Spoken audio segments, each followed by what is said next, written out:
Good day! Matagal-tagal din pala akong hindi nakapag-upload ng aking vlog. Sa dami kasi ng mga iniisip ko these past few days, hindi ko na rin alam kung ano ba ang dapat kong gawin or unahin or ituloy. Hindi rin naman kasi ganun kadali na mag-shoot ng mga video na i-include ko sa aking vlog, especially kapag nasa loob ng bahay namin na madilim. Kahit pabuksan ng ilaw, it's still not enough pa rin kapag nag-film na ako ng video. Pero syempre, tuloy pa rin. Ginagawan ko na lang talaga ng paraan para kahit papano may mga ma-film pa rin akong video. Sabi nga kapag gusto mo talaga gagawan mo na paraan. Lately, I feel like I'm drifting away from my goals again. I've been losing interest in the things I used to enjoy before. Things that were once part of my hobbies. Napapaisip pa nga ako if tama pa ba tong ginagawa ko, nasa tamang path pa ba ako.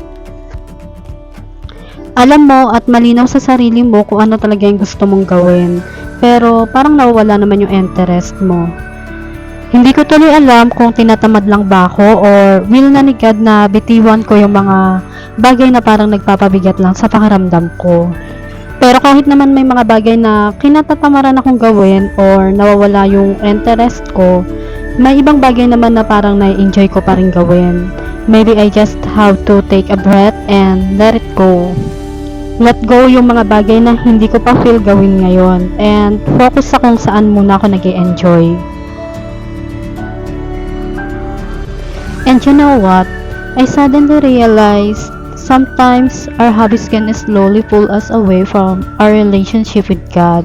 So maybe that's why there are moments that He takes away our interest in those things so we can find our way back to Him. That's based on my own experience actually. Wala pang progress sa ngayon. Nakikita kong wala pang nagbabago. At wala pang dumarating sa mga prayers ko. Literal na waiting season pa rin talaga ako. But I believe that even when heaven seems silent, there is a God who listens to my quiet prayers. Sa ngayon marami akong mga prayers na hinihiling and still waiting na matupad ang mga yon. Kung hindi man, I know God will make a way para yung plano niya ang mangyari.